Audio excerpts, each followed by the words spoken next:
All right, everybody, here we go.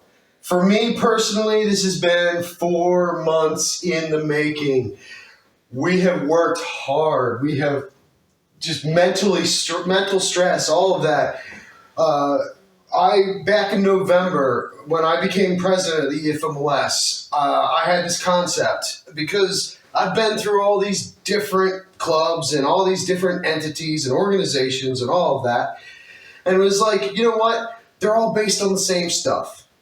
Every club, everything's different, but it's all kind of based on the same principles. What if we take all of them and just rethink them? Why don't we evolve the whole process? So that's what we've tried to do. I quickly teamed up with both Jake Vandervliet and Andy Wyatt. I can't say enough good stuff about these two guys. Basically, we don't agree. Like Jake and Andy and I, we don't agree all the time, and that's a great thing. The fact that we can work together to work through problems, to see it from different angles, and figure this stuff out in a positive way. That's rare, and so I embrace that very quickly. So what we're going to just run through real quick is what Geology Club is real quick, and I'm going to give time for Andy and Jake just to say hi, but welcome everybody. This has been a massive undertaking, and I am glad every single one of you are here. And with that, I'll hand it to Jake and Andy. Well, of course, I want to welcome everybody and thank everybody for the honestly overwhelming amount of support we've gotten on this project, both externally from you, the members, and I have to go ahead and thank all of the people who stepped in as advisors. Lord knows, Andrew and I do need a little bit of babysitting, so any assistance is helpful. Yes. When Andrew approached me about the project, I had a moment's hesitation, but to use the nomenclature of the youth, Andrew is one of those people that matches my freak for getting geology information out there. He and I are both so overly passionate about geology and rock hounding and making, these things accessible to hounds coming in, and for the idea of bringing the experienced ones and the inexperienced ones to the same place. And in a way that we can reach out to people, up and down the East Coast as this thing grows. But I'm not going to go into it any further because we're going to go into a lot of detail in the next couple of minutes. I will pass the baton, as it were, over to the distinguished Andy Wyatt. Hello. Like Andrew and Jake said, we're very appreciative of everybody's support. We really appreciate you coming out tonight, taking the time to check this out. We're very excited. When I first heard of this, Andrew came up to me at the Central Pennsylvania Club's Christmas party.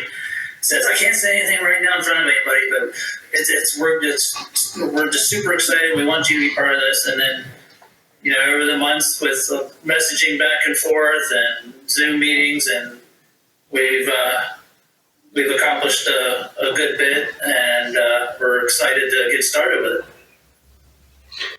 Yes, absolutely. We have accomplished quite a lot, actually, and we're about to show you all of that. So we have a founding document. It's called the Bedrock. And as opposed to calling it a constitution or anything else, we kind of threw out all the typical names of the typical club. And so we're calling our foundational document the Bedrock. So this is one of the first things in it. Geology Club is designed to be an updated, future-focused version of the standard mineral club model. And that's what I was kind of just, explaining.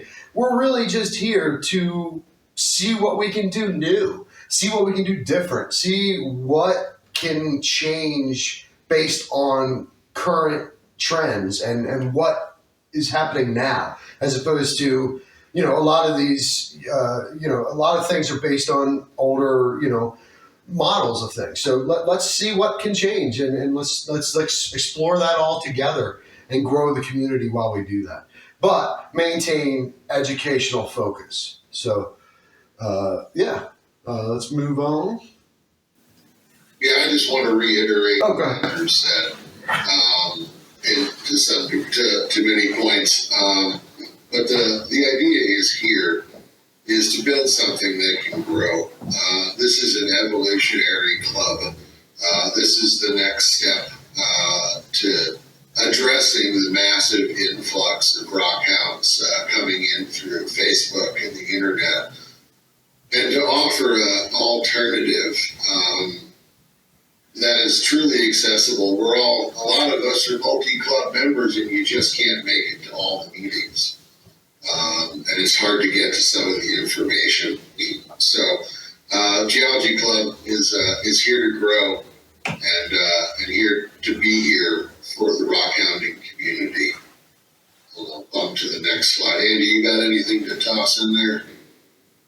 Well, like you said, I belong to 3 clubs for several years now, and I've never been to a meeting except for the Christmas party that Andrew made me go to. Other than that, we want to say that we're not starting this to compete with other clubs. We want to work with clubs, and this is just an alternative to the physical in-person meeting. That it is, I'm in York. That's 2 hours away from everything. So, Even from York. Yeah, pretty much. All right, next slide. So our goals, like we were already kind of saying, is, to be an adaptive model. So, we are going to constantly be relooking at things. We're not going to just set things in stone in the bedrock. The bedrock document is an evolving document. We will constantly be revising it to make everything current and the best that we can. We fully intend to embrace new innovations, new technologies. We already have some in the works that we've been talking with people about that could really make things pretty crazy. Imagine showing up, in the old days of membership cards. Imagine showing up to a field trip. You're first-time member, maybe you're long-time member. Doesn't matter. All you do is you show up. You show the field trip leader your cell phone of a QR code, and you're in. Imagine that. Like, everything can go digital, and these are crazy ideas, but they're reality. That this is coming, and people are actively coding these things right now, and we're going to embrace them. So we also want to, like Andy had mentioned, this is not to butt heads with other clubs. If you see Pam Polster is on the meeting tonight, some of the first people that I contacted were leaders of other clubs, Jersey clubs, Pennsylvania clubs, all over the place. I wanted to make sure that we weren't going to, create a whole bunch of wakes, like in the water. You don't want to create waves. So I'm not trying to do that. We don't want to do that. So we're here to support, help, and promote and work with other clubs to grow everything as a whole. Jake, you got anything? Oh, always. But, no, the goal here is accessibility. The goal is to be future accepting and future focused. We're going to take all of the best parts of regular club stuff. We'll get to this later, of course, but there's still, the field trips. Andrew and I were talking last night about getting more rock swaps set up.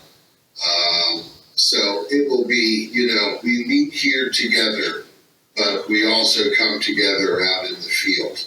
And we'll go into more detail about how that's going to work regionally a little bit later. But yeah, we are we're rockhound focused. A question that came up from several of the leaders that I brought this to. Well, isn't this the same as what so and so is kind of doing? And there's an academic level of collectors, and that's important.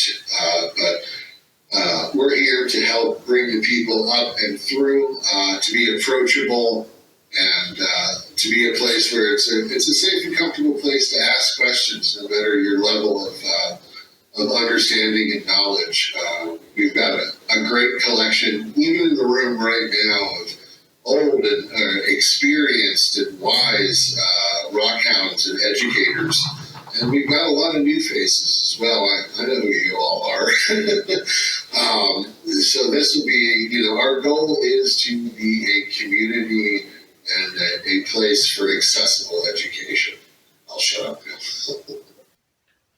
We are built from the start with academic experts and community educators. First and foremost, before we even announced it to any members, anyone out there, we gathered experts. Professor Steve Lindberg in the room tonight, Dr. Kyle Trostle. We went after these people first because we wanted to start with the knowledge base of people that liked what we're doing, like this concept, and are willing to share with, rockhound level enthusiasts.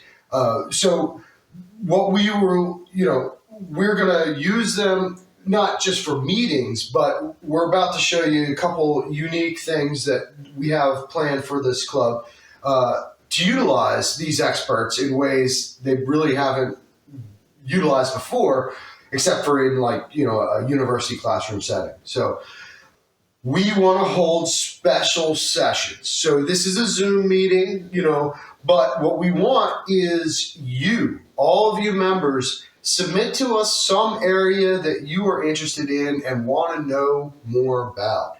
We will compile that into a list. We'll pick a few of them, and when we get enough people, like 4 or 5, maybe 10 people together that actually want to know about this subject, we're going to grab whoever we have in the pool that's dedicated to that subject, bring them in. We'll have a special program on Zoom just for those people.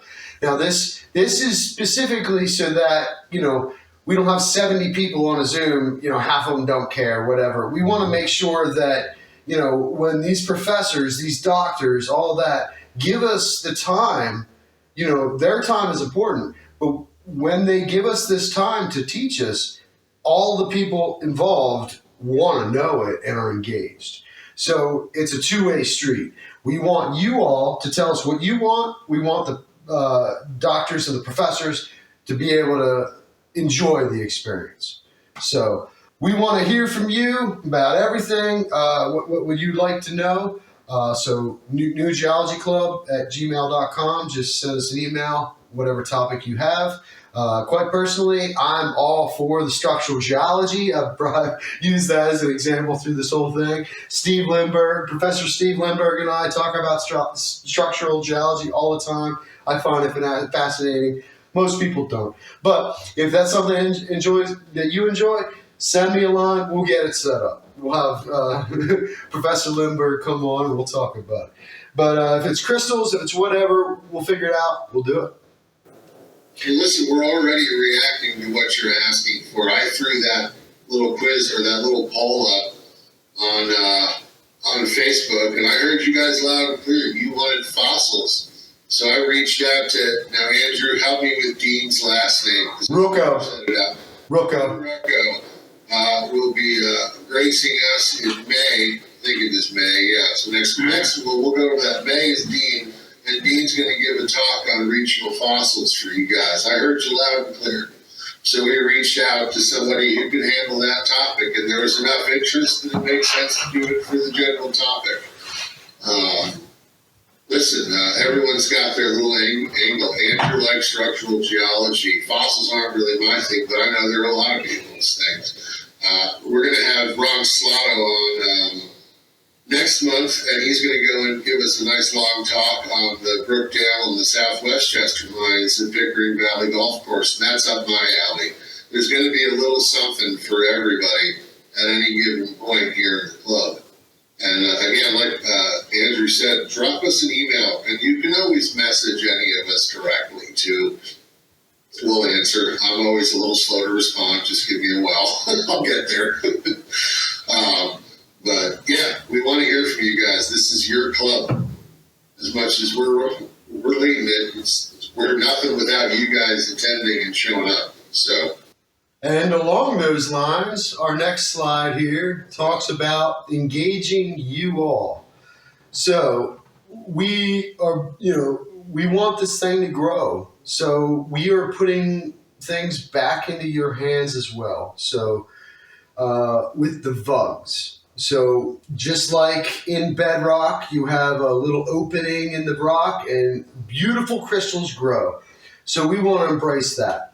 VUGs are smaller regional social groups within Geology Club. So you could form yourself the Geology Club Pensy Pickers or the Delaware Diggers. Basically, these are ways for Geology Club to expand out from, right now we're pretty much Maryland, Pennsylvania, New York, Jersey, that kind of thing. But we can expand out from there. And when doing so, we can all benefit from it. So to create a locally based, activity or trip, you're going to register your VUG with the leadership, which would be, that's another thing we need to talk about is leadership. But so you'll register with us, and then we also will have forms. If you want to have your own field trips, you establish, you fill out the form for the field trip. That goes out to all the members. So we're also going to have rules with the field trip. So if we have a limit on numbers of people, we'll address all that here in a minute. But this is basically giving every member here the ability to spin off their own version of the Geology Club for themselves and their friends in their local area. So, as long as everything's registered with us, we can provide insurance coverage. We can do all of that. Everything has to go based on the guidelines of Geology Club, and everything's fine. So if you have, if you'd already like to start one, send us an email, newgeologyclub@gmail.com. We'll get you started. We already have the application forms put together. We've already been talking about how to run this thing. So basically, you'll be grouped with one of us leaders as a sponsor, basically, to make sure. Yep, just to make sure that you're following the rules, that kind of thing. We don't want people to form these clubs and go out and break the law, or go trespassing and that kind of thing. Or get hurt. Yeah. So safety rules, that kind of thing. That'll all have to be followed. We'll provide that stuff for you. But this is a great way to make sure that it's not just a centralized location for our club. We're going to expand this thing as far as people want to take it, and we're putting that in your hands as members. Yeah, it is really one of the defining differences between us and the standard model. What it's going to allow is also is, I've heard endlessly on social media, I want other people to go out rock hounding with. I want other people to go out rock hounding with. Well, the good news is now you can come on here. We can all hang out on the second Tuesday of every month. Meet, get to know each other a little bit, get a feel for everybody's personality, because this meeting has this beginning. This isn't going to be at the beginning of every meeting. There's going to be a lot more time at the end of the meeting to socialize, to ask questions, to do demonstrations and things like that. And the VUGs will allow you to go, hey, I'd like to start something regionally. I'd like someplace to meet with folks first, and then you guys can come together and form your own VUG. And, you can start planning regional field trips and regional small events, but all under the banner of Geology Club, allowing Geology Club to reach out as far as it can grow organically. The growth of the club is in the hands of the members. It's a unique concept, and we're going to be, as we've talked about, it's an evolutionary process. We will grow. Things will adapt over time. And we'll be there to advise the bugs in procedure and in just questions that may arise. So that's the bugs. And I'll just say this real quick. You're going to have questions about this at the end when Dr. Kyle is done. We're going to open the floor for questions, so you can sit and jot down those questions and grill Andrew, Andy, and I at the end. All right, so this gets us to dues, and I'm sure this is the question on everyone's mind. You signed up through our website, you signed up for dues, but we never charged you. So how does that work? Well, that's different too. So let me explain. Basically, this paragraph says a whole bunch of stuff, and I'm going to put it to you really simply. Quite frankly, we're going to collect dues just to make sure that we can extend insurance coverage to you. However, we don't need to use your dues to pay for EFMLS dues and insurance until the end of the year. So, throughout this whole year, we're going to collect dues from you so you can attend trips. We don't care about dues for meetings, we don't, all that stuff. For trips and places where we need to extend liability insurance coverage to you from the EFMLS, we will collect dues from you. But what that means is we're holding that money till the end of the year till we pay it to the EFMLS for the next year. So basically, everyone's first year joining Geology Club is free, depending on when in that calendar year you join. So you all, if you join right now, you've got the whole year free. Your dues are actually applying to 2026. So if you join in November of this year, you're only getting a month free. But that's how we're going to run this thing, because basically we don't need your dues except to make sure that we can provide insurance to you. We need to have some kind of physical thing that covers the insurance that we're extending. As EFMLS president, I am personally responsible for the insurance policy. Prior to November, prior to me taking office, it was at $1 million and $3 million. So $1 million per, $3 million aggregate. What I did coming into the EFMLS is I upped that based on, we had been getting requests from various clubs needing more. We now have $5 million per and $6 million aggregate.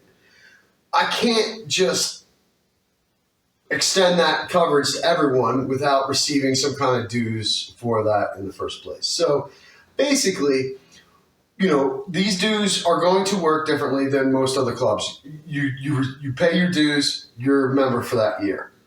For us, you pay your dues the first time. This really only applies to your first year, but you pay your dues that calendar year, you're good. You're actually paying for the next calendar year.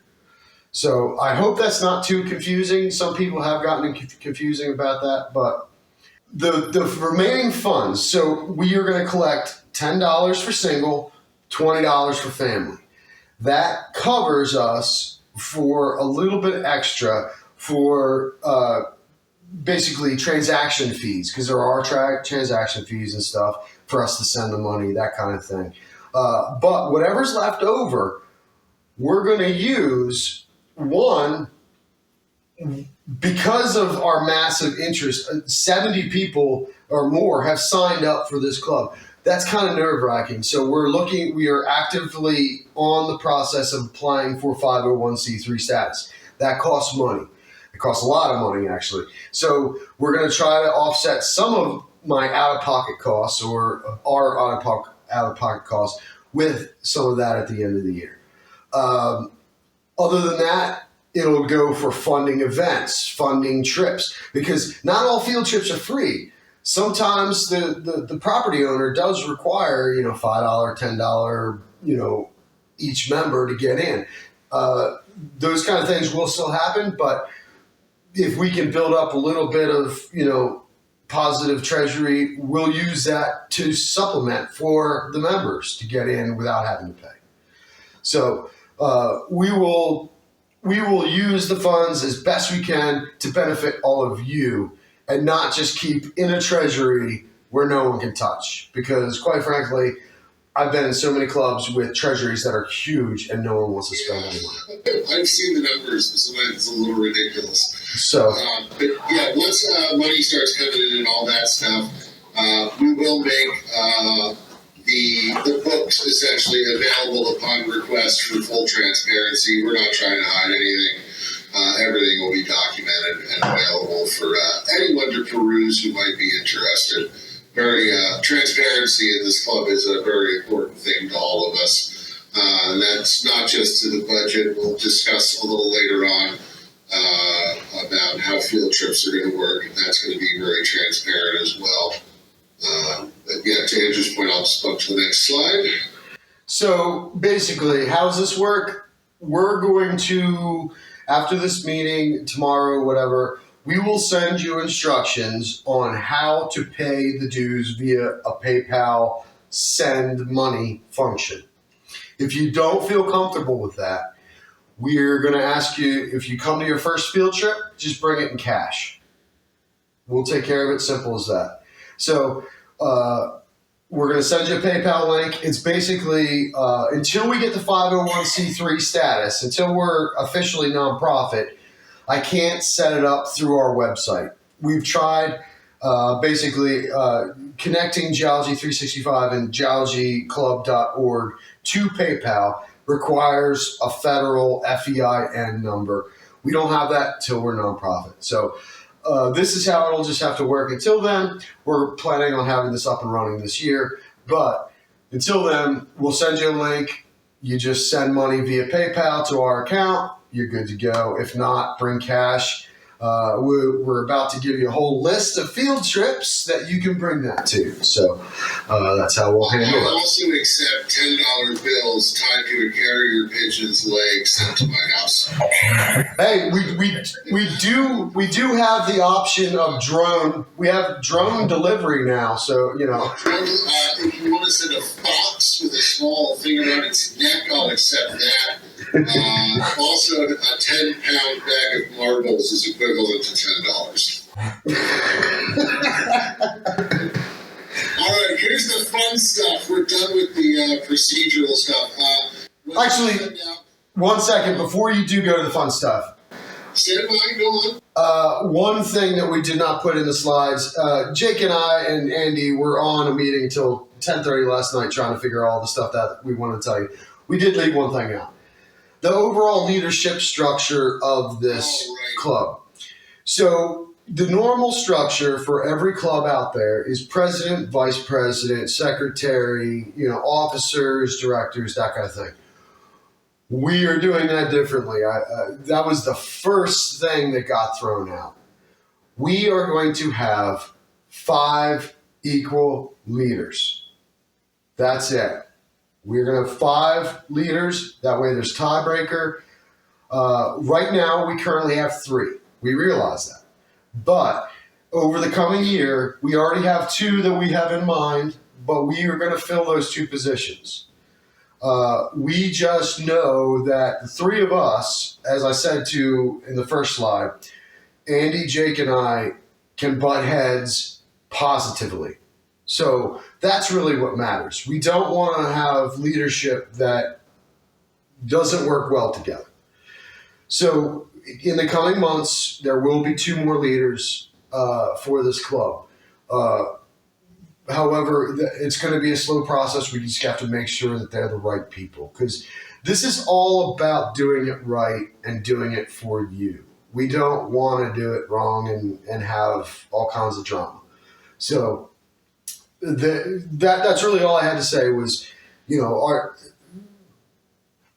are going to have 5 leaders. It's just different than a typical vice president, president structure. We don't want to have one person in charge. We want to have 5. That way, nothing can really rock the boat. No one can really come in and destroy the place. We have backup. We have like-minded people willing to go the distance to do better for you. So that's all I have to say. Once Andrew and Andy and I put the final stamp on the latest revision of the Bedrock document, it will be sent out to all paid members, because if you think this was boring, you should read the whole thing. Countless nights, 3 of us batting this thing around and arguing over wording and how to make sure things were well put together.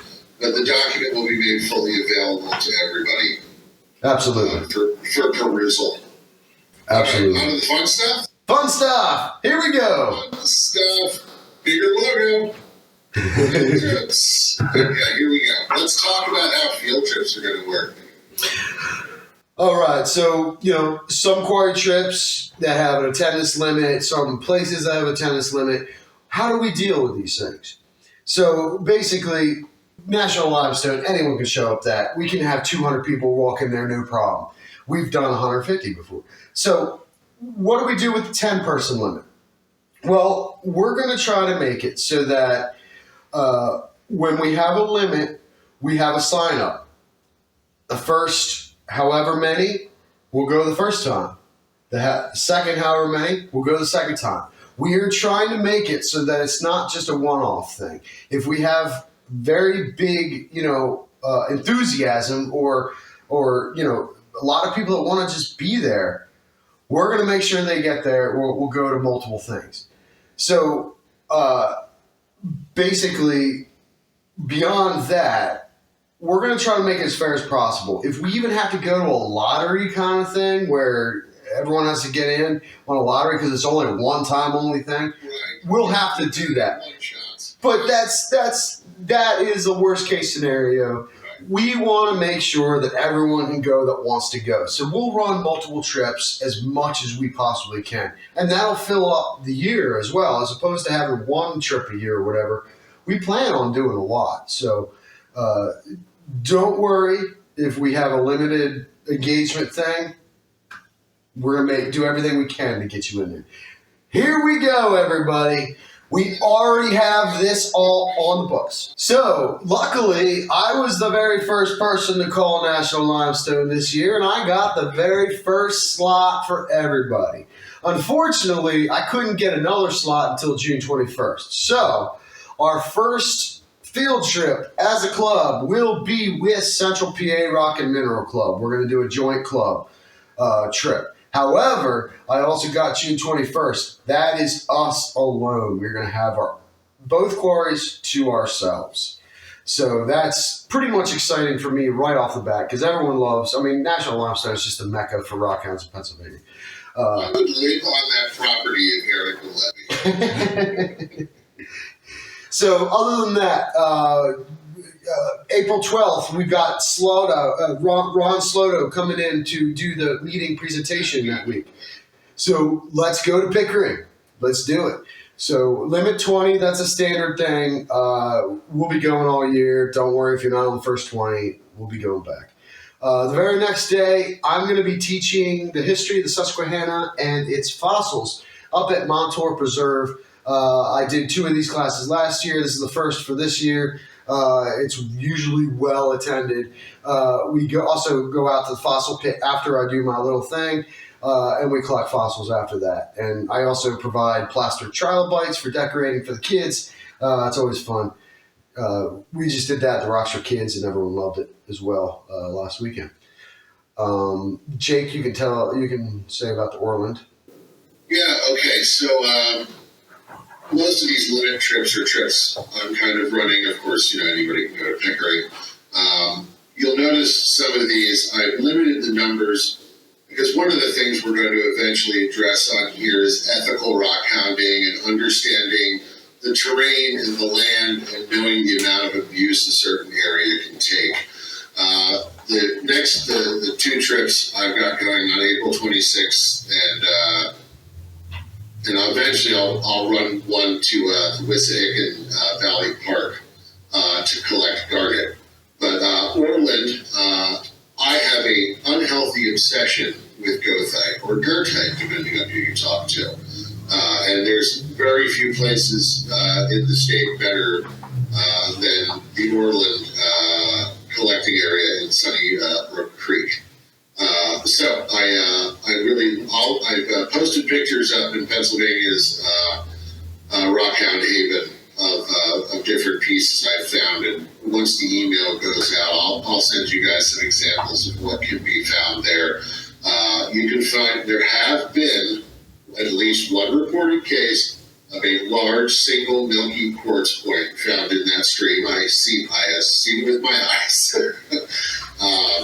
You can find some very neat stream weathered quartz boulders in there that I'll put pictures up on the page that has really interesting internal variations and stuff. But yeah, if you're into iron and goethite ores, the Orland PA, which is, the name is a bit self-explanatory. I look forward to dragging all of you down my favorite creek in Pennsylvania.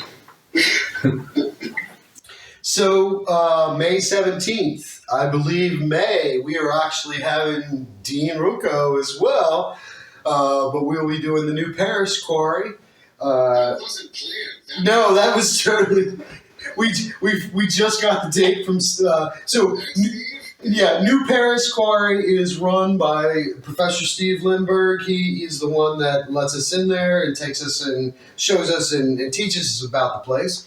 So hopefully we can drag Dean out there as well, because there are Eurypterids out there that we can find, so we can all tag along with Dean as he scurries across the slag, the scree pile to find those. If not, there's all kinds of fossils, there's fluorite, there's all kinds of stuff, calcite, throughout that quarry. It's a great experience. So we'll be doing that May 17th with Central PA Rock and Mineral Club as well, just because it's a long trip for some of us here in Eastern PA, and New York and Maryland and all that. So, and it's a big quarry, so we should be able to fit quite a few in there for that event. So we'll be doing that duel with them. And then wrapping that up, just for right now, National Limestone on 21st of June. That, like I said earlier, that is going to be just us, just our club for that one.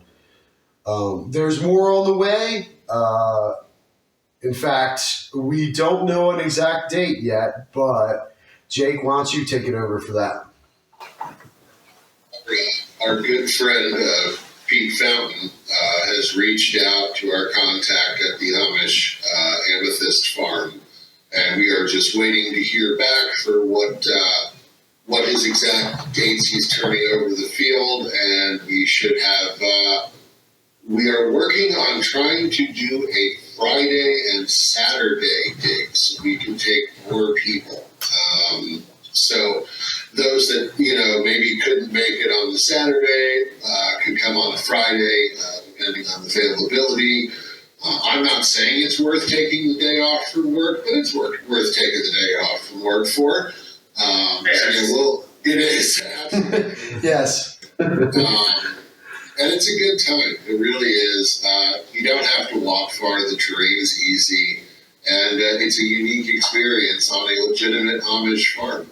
So, so we're keeping, we're standing by. Just, it's in process, but I can't give you dates because the farmer hasn't said yet. He's watching the weather. Oh, yeah, Andy got a killer one out of there. My boxes are buried, or I pulled some out. Maybe we'll throw a bunch of pictures up on Haven tomorrow. And the other three at the bottom are, I'm about to reach out to a Maryland contact who knows the Mineral Hill location down there very well. to help us with a little guiding down there. We'll do a Wissahickon Valley Park trip in Philly for Gardens and Starlight, and we'll do a run up to the Chester County Blue Quartz site as well. And this isn't complete. We've got other stuff, but I don't want to sell anything that we don't have at least partially in the works. So just on the horizon, we do have contacts at mines for Herkimers in New York. You all know I'm associated with Mohawk Valley. That is a great place to camp for going to the other places. Diamond Mountain always extends an offer every year to clubs that you can bring in 20 people for free on a Saturday. So we'd love to, get something going in New York. For those who are able to drive there, I tend to be up there quite a lot throughout the year. So I would like to, get some stuff there. Members have already asked about farther north, Connecticut, Maine, that kind of thing. So maybe we'll do an extended kind of thing if we get enough interest, if enough people want to do it, we'll put it together. We just can't contact the quarries and stuff up there and have it set up unless we actually have people that want to actually show up and do it. So these are all on the horizon. This is just what we were able to get together for the meeting tonight. So. Yeah, and Andy and Melissa are going to help spearhead reaching out to some quarries that we haven't beat the door down on in a while. And we are lucky enough to have the assistance of some other great trip planners associated with some other clubs. I'm not going to out anybody, but we've got help on top of what we're doing on our own. At some point, I'll do a trip up to the C.K. Williams Quarry in Easton for some nice Eastonite and other serpentine minerals. You can find radioactives up there and titanite, among other things. So a lot of the great, well-known Pensy sites, and we're going to continue trying to grow other opportunities for the club as we are able to find them. Yeah. So I think we've got a hold on. healthy list for you. I got one more for you. So another thing that we haven't really addressed is Geology Club doesn't want to stay just as rocks and minerals. As we want to expand through everything. So we're going to have gold panning trips. We're going to have metal detecting trips. In fact, we might combine a couple of those together into one. Tonight in the room, we have Bob Torok. He is a professional diver. He does dredging. He runs 6-inch dredges under the water, just like you would see on Bering Sea Gold on Discovery Channel or something like that. We have experts across these fields, so we want to utilize that as well. There's gold in Susquehanna. There's gold everywhere. There's artifacts everywhere. I just found a Civil War button in York County last year. There's stuff that we can do, so we're going to explore that as well. We're not trying to just do rocks collecting. We're going to do all of it, and that's hopefully what we can bring throughout the summer. So we talked about our next meetings, and we've kind of hit them already. Yep. Okay, so the next meeting we have is with our with a gentleman I can't say enough great things about, Ron Slato. Ron's written, and I have all of his books noted later. But Ron, we reached out to, and Ron, with no prompting, said, "Well, you guys have been really big on the Brookdale and South Westchester mine polls lately. Let's do a talk on that." And I can't think of anybody more qualified to give this talk other than Ron. And then they went ahead and scheduled that Pickering trip. So you can take all that found wisdom from Ron and the history there and come to the Brookdale mine with me and Royce with a good head full of history on it too. They're fascinating old lead mines. And a lot of people really don't realize that. We had somebody post in the group, "Hey, I found galena at Brookdale." Well, yeah, it was a lead mine. I hope they had some galena. But yeah, Ron's a great talk about that. And Dean Rucko, I can't think of anybody. Dean is a wonderful combination of a very young and wise already in his years, fellow with an absolute passion for fossils. I've heard him talk before when we were up at New Ringgold, and he's knowledgeable, personable, and knows how to explain it in an approachable way. So that'll be a great talk. And I think we have June is in the works. And Well, that one. yeah, June is in the works. Dr. Jen Patea, who's in the room tonight, I'll be emailing you. Right here? Yeah, What are you doing? I think Jen's actually in the room tonight. I see her. I'm, On a spot like that. I'm hoping to line you up for June, so let me know if you can't do that. Maybe a couple months warning. This guy's incorrigible. So basically, Dr. Jen Patea, professor here in Pennsylvania, doing the PA dino tracks, that kind of stuff, the dinosaurs, or not dinosaurs that were in Pennsylvania. I'm not really sure the correct title for that, but I would love to have her present to us. It's a great fun talk. So hopefully she should be willing to do that. Andrew, you got a little support in the chat room for your off geology stuff. Alexander mentioned he found a clay marble in a creek in Tamaqua. That's pretty dang cool. And John said arrowheads would be neat as well. Yes, all of that. I'm all for all of that. I do know people that can take us to some spots. So, yes, glad to see the support. Hey, your mom asked. I'll call her that because you won't. Sylvia asked if we could do a Calvert Cliffs trip.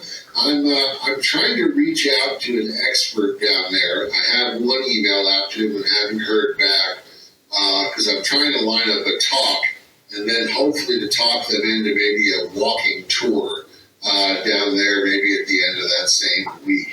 So that is, I didn't want to announce that yet because I still haven't gotten a response from the gentleman yet. But it is something I am working on, and will continue to do that. So, a great question.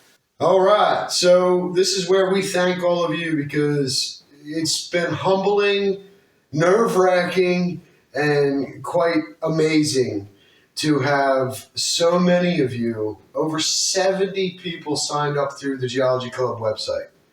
That is insane. Tonight is our first meeting. So for all of us, behind the scenes here, it's been humbling, including for our advisors.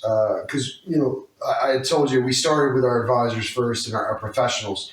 So there's like 15 or 20 of us who have been behind the scenes before even opening it up to the website and all that. So, we are going on, 100 people involved in this thing already. So we thank you. And we especially thank... And we thank you.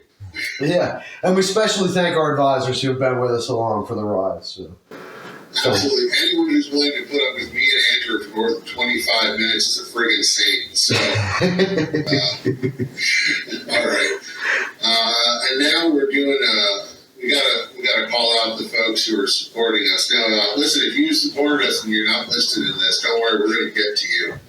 The first one I wanted to mention, I already talked about is Ron Slotto. So you've got about a month to familiarize yourself with Ron and his many works. These books are both a great listing of history. Ron has great scans and ephemera in here on all of these different books. He lists locations. You can cross-reference that with MNDAT for additional information. But please look into Ron's books. They're, as far as I'm concerned, required reading and of enough interest that even people outside of the area would do well to pick them up. They're quite the historical tomes on the history of all 5 of these counties. That's Ron. I'm going to let Andrew speak to this next gentleman, as his history with Jerry is much longer than mine. So yeah, Jerry Jones, he's part of this whole thing as well. We purposely planned tonight as our meeting night because it falls in between the Zoom Rock Room meetings. Zoom Rock Room happens on the first Tuesday and the third Tuesday of the month. I have been with Jerry on the Rock Room since the beginning. I think I started with the fifth or maybe even the third episode of the Rock Room. Now we're up over 150. It's been a great resource. Learned so much. Jerry's taught me so much over the years. This is where you need to go if you want to learn more. Email jonesgeo@comcast.net. Just tell him you want to be signed up. He'll send you links, the Sunday before, so you can join. I highly recommend that. And if you're also a big fan of really bad dad jokes, Jerry starts off every time with bad dad jokes, and they're phenomenal. The quality is painful. It's amazing. All right, let's talk about someone who's been more than helpful with Geology Club. I'll throw it back to Andrew again. Ryan Klockner, Geology 365. Ryan is one of our advisors. He actually owns geologyclub.com.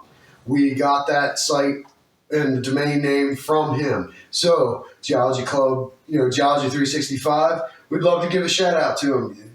Basically free online collection management software so that you can print out labels for all your specimens. You can even keep, a database of what you have, how much it's worth, that kind of thing.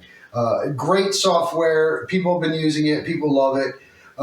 Just one part of the Geology 365 genre. Provides free websites for clubs, that kind of thing. And that's how you're getting geologyclub.com. We built that out on the platform. So it's a great thing. There's more new technology coming through the platform. But, go sign up. It's free. Get a free account and you can start managing your collection. You get up to like 5,000 specimens or something with the unpaid version of, so very cool, very good resource. Herkmer Diamond Detective, Learn to Discern, great resource for everything, quartz crystal, things about the faces, the different shapes that show up on the faces, basically how it all goes together. So great resource.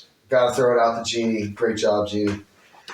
Without further ado, it is my honor. I've been working with this guy for 2 years now, a year now. Yeah.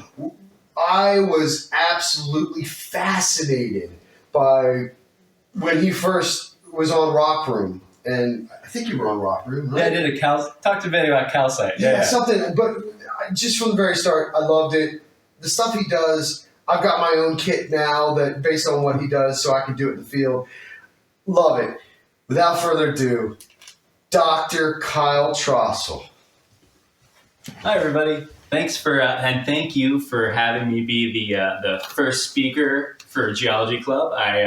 Hopefully this will be a lot of fun. It's going to be a bit different, probably from some other things you may have seen, but it's about crystals and how we can use light to investigate the crystals and sort of maybe learn a little bit more, dig a little deeper into. Probably most of us in the room, you see a nice crystal and you're like, wow, that's beautiful. But we can dig a bit deeper into maybe some more of that beauty by using some light.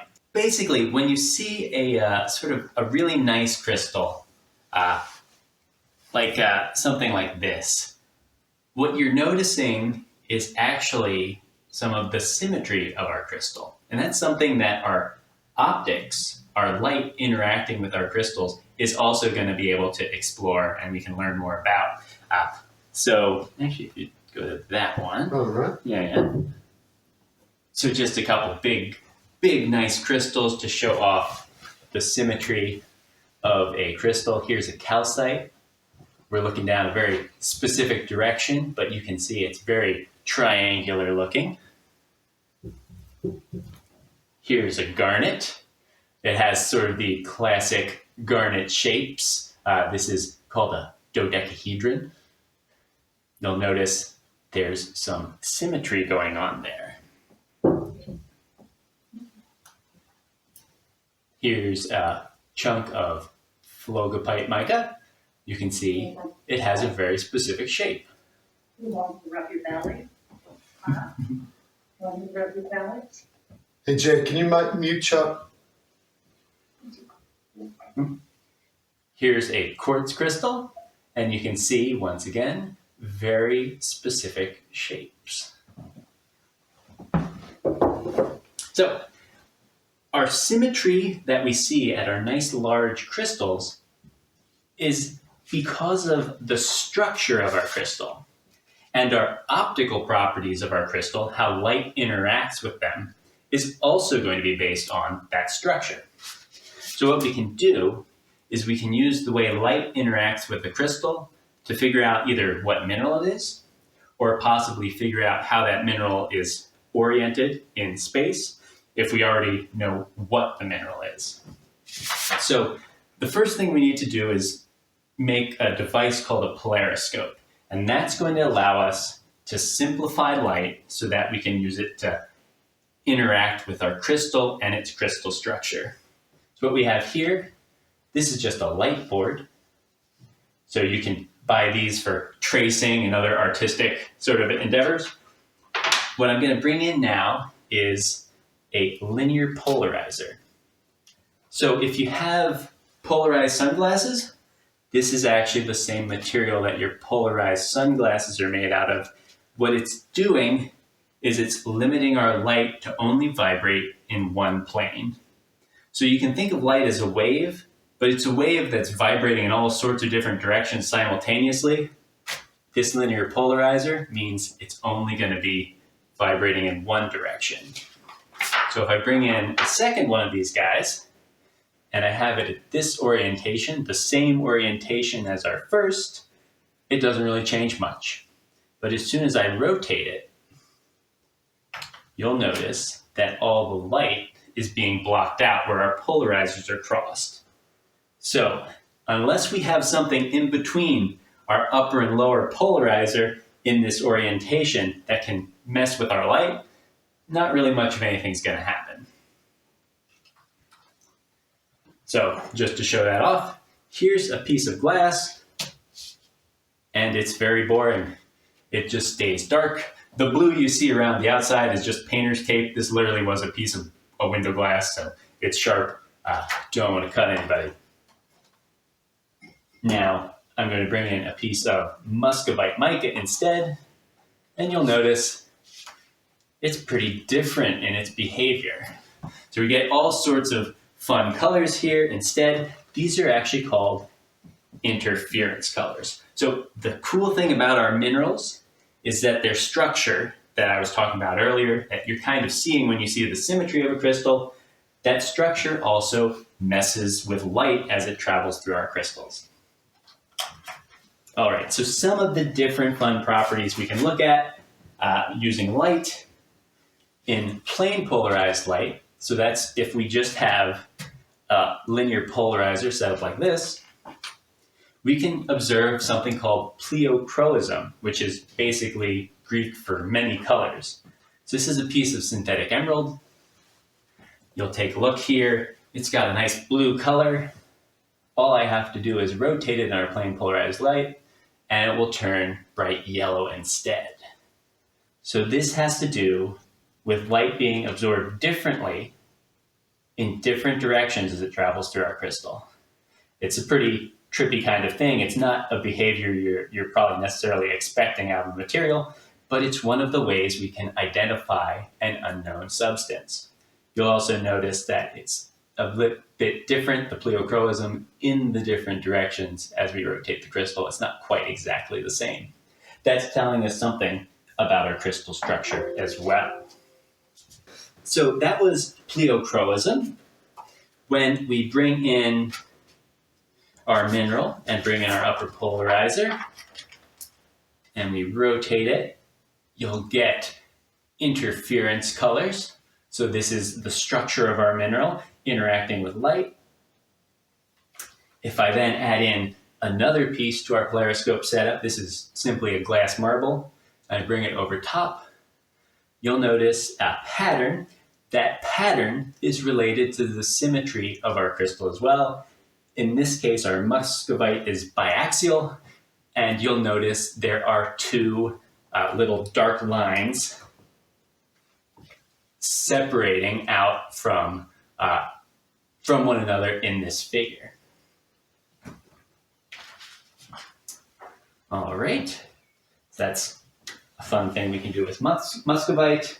Once again, just to sort of bring home the point that this is actually about the structure of our minerals. Here's a piece of glass. Here's a piece of quartz. Bring in the upper polarizer, and you'll notice the behavior is very different. Our glass is mainly silicon dioxide, and our quartz is mainly silicon dioxide, but our quartz has a structure, and so it does fun things when we have our crossed polarizers. Our glass is very boring. It just kind of stays dark. Our quartz, you'll notice, is transmitting all sorts of light, and there's a whole bunch of triangles in this piece of quartz. Those are actually Brazil law twins. So we can also learn something about structural defects in our crystals as well.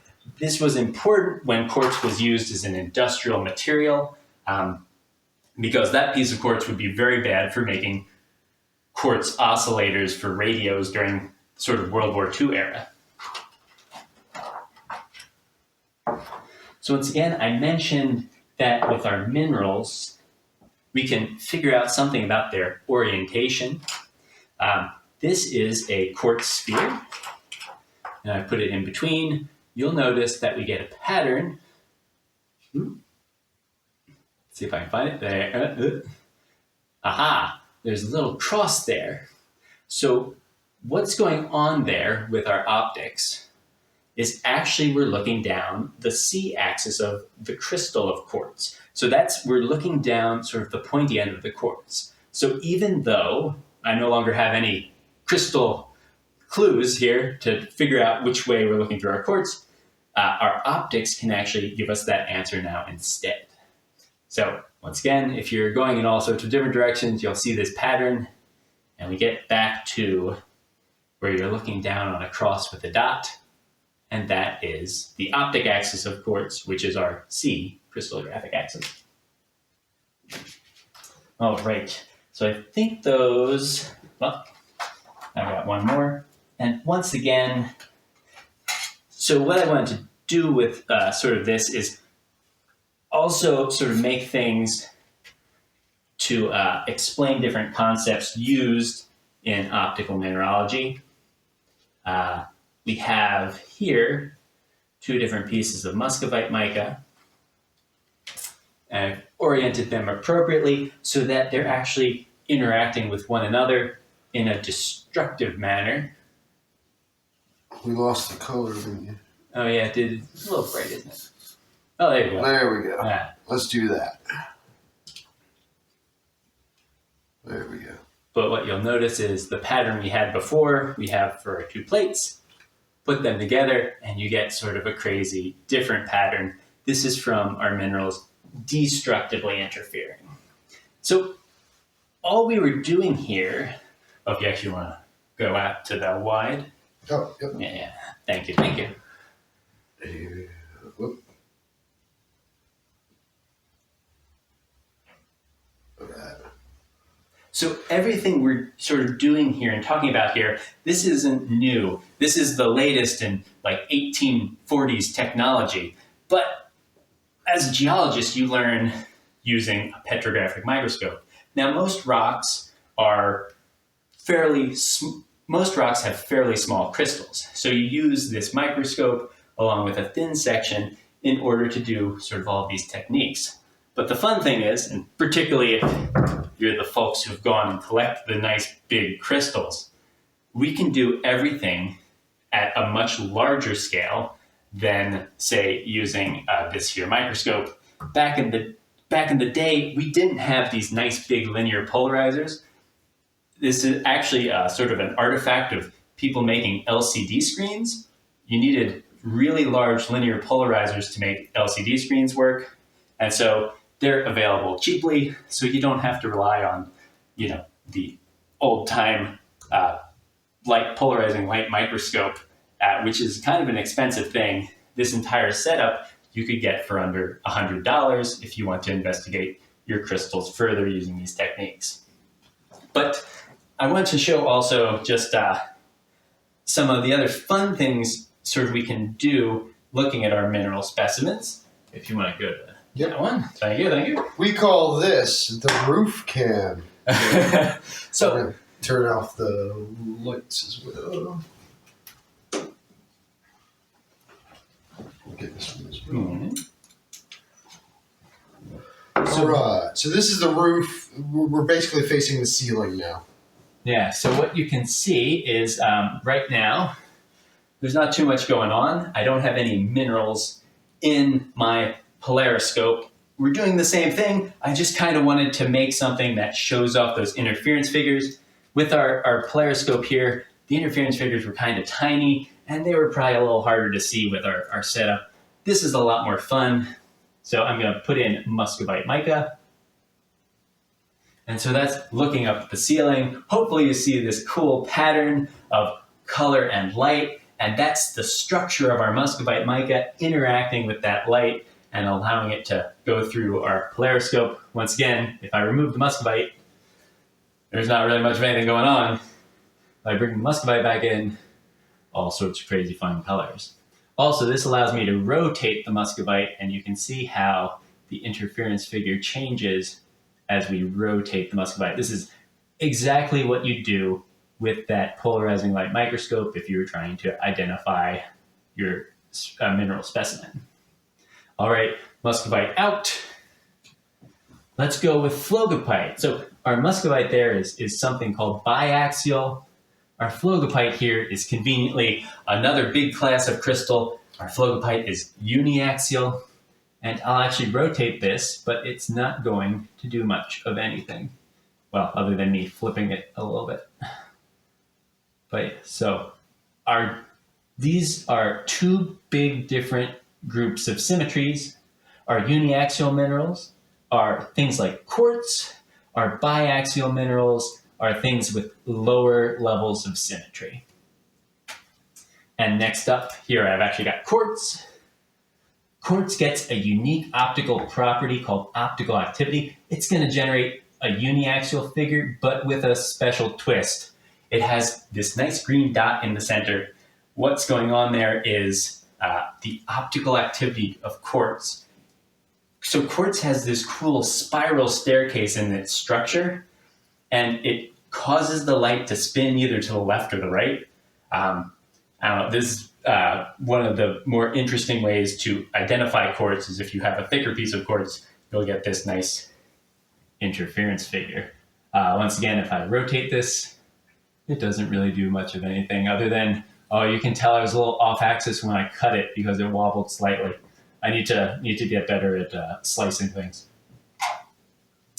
All right.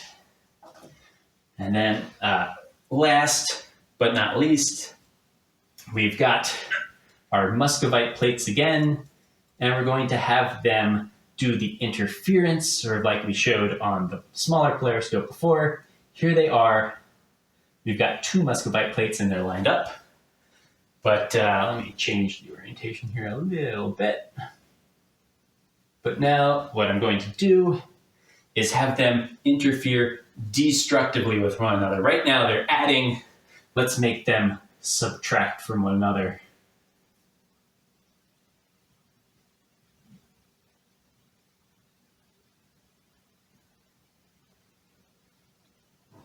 And other than just generating a really trippy, colorful pattern, what actually is happening here is this is a technique you use with your polarizing light microscope. This is if you have a known and you have an unknown, by putting them together, you can figure out if they're constructively or destructively interfering, and then you can figure out if their optic sign is positive or negative. So once again, this is just another sort of taking a technique used with microscope, adapting it to the large scale. And I don't know, I think it's pretty. Absolutely. So that's pretty much what I wanted to show you with this sort of stuff. I just wanted to quickly run through. Lights back on. And the main part of what I wanted to just get folks thinking about is that our crystals have a structure. This structure has a symmetry, and we can investigate that structure actually by using light. And so once again, you can use this to identify minerals. You can use this to figure out what direction you're looking through a mineral. And you can sometimes use this to figure out interesting things like twinning or other structural defects in your crystals. So that's optical mineralogy, going from the microscope scale up to a much larger scale. So I'm not really doing anything new, just sort of at a different scale probably than you've seen it before in the past. All right, you got. I would like to just show one thing really quick on the polariscope, because this is one thing I thought was really nice, and we have New York people here on the call tonight. So these are Herkimer diamonds. That's a Herc, but what we've done is Kyle has sliced them. There we go. So these are sliced horizontally. Sorry, I'm trying to. So that's a section of the Herc. You can see the facets on the side. What he's done is slice them vertically. So here's one. I'm going to put 3 of them on here along with a Herc. And I'm going to switch the camera. This is to show you, everyone says, and I've always said it too, Herkimer diamonds are perfect, right? Well, I'm about to show you they're not. Yeah, there you go. Yeah, it's a little hard to tell, but you're seeing all sorts of crazy colors and hopefully some triangles in there. You're going a little bit closer. Yeah. Oh man. Well, I know we can see the crazy color and stabby triangles. That's not good. That's it. I'm going to have to break out the big one. Oh, yeah. Oh, you got the optic axis figure there. That's cool. All right. I just need to get closer. But yeah, those stabby triangles are Brazil law twins. So what that means is I said our quartz has like a spiral staircase in it. The Brazil law twin is when that spiral staircase is just like, I'm going to spiral the other way now. So you have 2 options for your spiral staircase. One of them goes up left, one of them goes up right. And I can't tell you which one's which at this particular moment. I can just tell you that they're both there. The Brazil law twin it's spinning the opposite way it was previously spinning. So when I focus on the big crystal, you gotta get the color in. There we go. And you can start to see them in the smaller crystals. Yeah, it's almost like it's too bright for the little guy. But basically the same thing is happening in the smaller crystals. Let's maybe turn off these lights. I just wanted to show that for the New York folks, because for me that was like telltale. They're actually not perfect, and we think they are because they're so beautiful.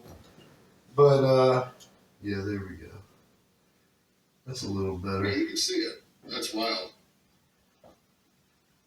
So there, in the smaller crystals, just doesn't like to do it, but yeah. But yeah, so one of the things I'm also interested in is just, I know folks have lots of different crystals and mineral specimens. If there's anyone out there who wants to take these concepts and apply them to something they own to try and understand something better, I've also kind of delved into trying to make my own sort of little pieces that are a bit more artistic and can basically show off the different concepts fairly quickly with just the aid of like a flashlight. So in this instance, you have the ceiling one, actually. Yep. There you go. So that's the other sort of path I've been trying to go down, is just sort of make like a nice thing to illustrate the concept. So here I have some flogopite and some muscovite. We've got our uniaxial phlogopite and our biaxial muscovite. So you can figure out the differences just within this same sort of framed example of what's going on. But yes, that's And we'll show you what that looks like before we went to that camera. He is framing these things. He actually gave me one. If my cameras would work here. So yeah. So yeah, trying a more maybe sort of interesting artistic approach of getting people interested. Oh, that's too bright. Light and crystals. All right. Well, yeah. Thank you, everybody. That pretty much is covers my fiddling around with optics and crystals. I hope you learned something new and weird that maybe you had never thought about before. And thanks again for being the first speaker for Geology Club. So real quick, this is actually a very short preview version of what Kyle's about to do 2 days from now in Harrisburg for the Central PA Rock and Mineral Club. He'll be doing a live in-person version of this, so you'll be able to touch the crystals yourself. You'll be able to see it a little bit better than having to use cameras and stuff like that. So if you want to see this again and you want to see it more in person, Central PA Rock and Mineral Club, Thursday night, 7 o'clock, I think, Linglestown. Look them up. I believe it's free for anyone to attend. Go out and check him out. He'll be making his rounds. I know a couple clubs have already been asking for him. So, yeah, very good. And you can Down to the southeast area. He'll be down at the Philadelphia Mineralogical Society meeting in a couple months as well. So you can catch him there. Hey, Dr. Kyle, that was a great presentation, man. What an amazing collection of visuals there. Yeah. Are you okay with answering some questions that folks have? Oh, sure, absolutely. I did also want to say the in-person ones, the thing that's going to be extra fun about those is you can play directly with the polariscopes and you don't have to have me fiddling. Your viewing angle will change the answer you see when you're looking through the crystal. So it's in person. It's a interesting experience. Yeah. I'd also love to chat with you at some point about putting together an items list needed to do this. Oh, sure. I briefly went over it during the presentation, but to be able to explain to people exactly how to build this setup for like you did, that is absolutely fascinating. Guys, I've never seen this presentation before, so you're getting my real hot take on this. That was great. We had a question, and Ella answered it, but I wanted to pose it to Doc, just so everybody could hear the question. Didn't the Vikings use polarized light with calcite to navigate when it was overcast? Is that the same principle? That is one of the optical things that is going on here. In fact, the original light microscopes used calcite Nichols prisms in order to generate their plane polarized light. It's one of the reasons why back in 1840 they weren't doing this at large scale, because you needed a pretty big clean calcite crystal. You didn't have the nice cheap linear polarizers that we have today. So we can do a lot of things that back in the day you just couldn't do. So real quick, I do want to say real quick, Kyle and I filmed last year a Dirtman report. Check it out on YouTube. It also contains some scenes from how they did it back in the day when they were actually cutting these crystals for radio frequency chips and stuff. They used these techniques, but they were doing it in like this water trough kind of viewing box thing that was in oil and stuff. And that's in there. So check it out, YouTube. It's Dirtman Report, Crystals and Polarized Light, I think, something like that, the name. It'll come right up. We'll put a link up on the Geology Club Facebook page later. Yeah. So everybody can check it out. Yeah. This is Johnny Johnson. I have a question. Can you hear me? Sure. Yeah. Hey. So have you ever thought about, I mean, I know you've cut the calcites right down the thing so they get rid of the double refraction, and you sent me one because that's just fascinating. Have you ever thought about using the technique and making your own nickel prism by cutting the right angles and gluing it together with the same way that nickel did?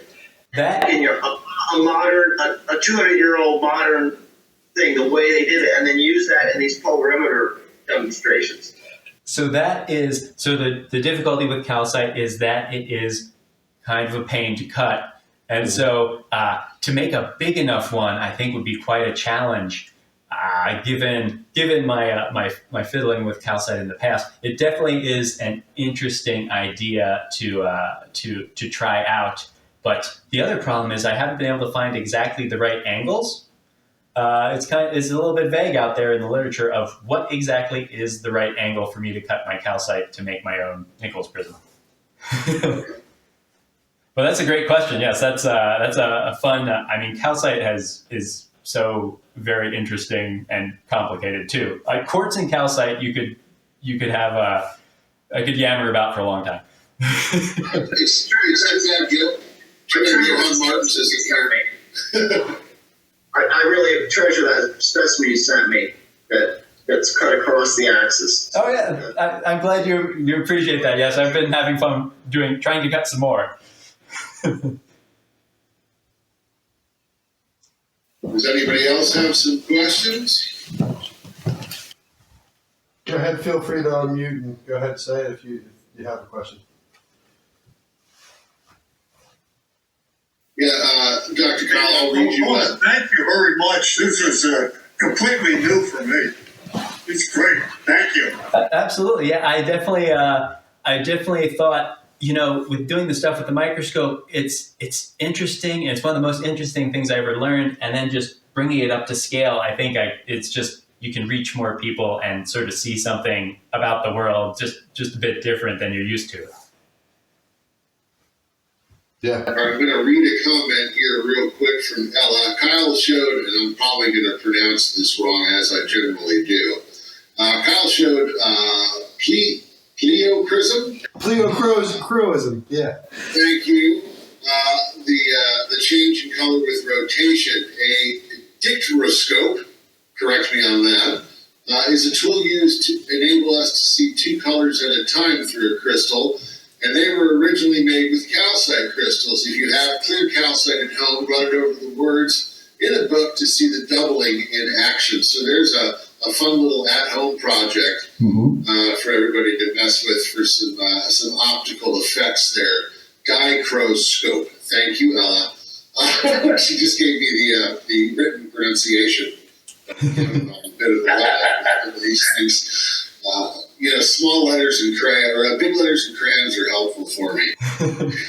Yeah, I'm not sure what the current modern dichroscopes are made out of, but the original ones are definitely just a calcite rhombohedron. You can even make your own you can put some electrical tape on it to try and get the images to, there's so many cool things you can do with calcite.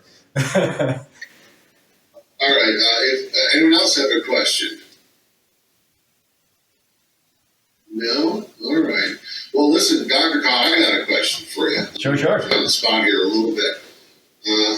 What age did you kind of start getting into geology? And I think everyone sort of has that formative moment of when they knew that they were going to be doing this for a while. When did that start for you? I think I was probably like 7 or 8, and I was at the Lebanon Valley Rock Show.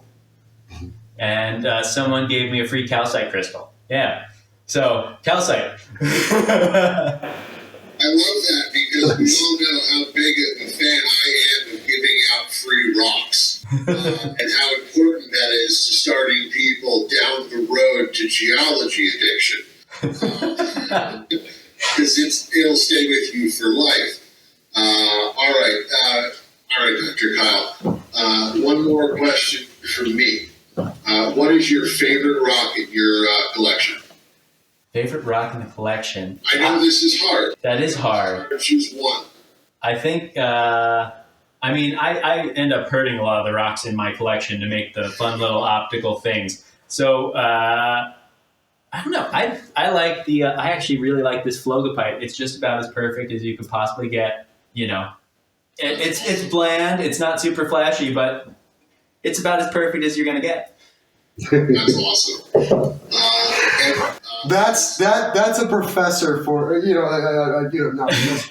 That's a doctor for you. You know, probably the least interesting crystal on the table. Everything else is really cool, but he picks up the one that's the least interesting. But that's the one that's special. You know, that's what makes it cool. So, yeah. All right, my last interview question for you. And guys, I didn't warn him that I was doing this because it's more fun that way. What is your favorite field collection story? Everybody's got stories. Just kind of off the top of your head, what was you can be like your favorite story of collection, favorite place you collected, favorite thing you collected, best memory. I did. So in undergrad, we actually ended up going up to an abandoned coal mine in Alaska, and we were hunting down a variety of fossils and different things. But one of the best things about, just being outside for an extended period of time was we just, at the end of the day, after hunting around for different stuff, we ended up just playing rock, hammer, horseshoes. So, just have a rock hammer, have a stake in the ground down the way. And, it's just you go collect rocks all day and then just relax with some rock, hammer, horseshoes. This is the first I have ever heard of rock hammer horseshoes, and I'm intrigued by this. Okay, Geology Club tournament. We're gonna put this together. Oh my goodness, this is awesome. New sport. Here we go. Yeah, I'm immediately going to say if we do an outdoor rock swap, we're gonna have to put a pit together. Oh, yeah, glad I could provide something. That's awesome. No, that's awesome. Let's do it. All right, back to you, Andrew. I'll put my interview portion. No, all good. Thanks, everybody. Thank you so much, everybody, and I cannot say enough thank you. This has been a long time coming, and here's the future. Here's to all of you, and thank you. That's all I have to say. I'll see you next month. Have a great rest of the month, everyone. Stay safe and happy hunting. Thank you. Thanks, everybody. Good night, everyone. Good night. Thank you.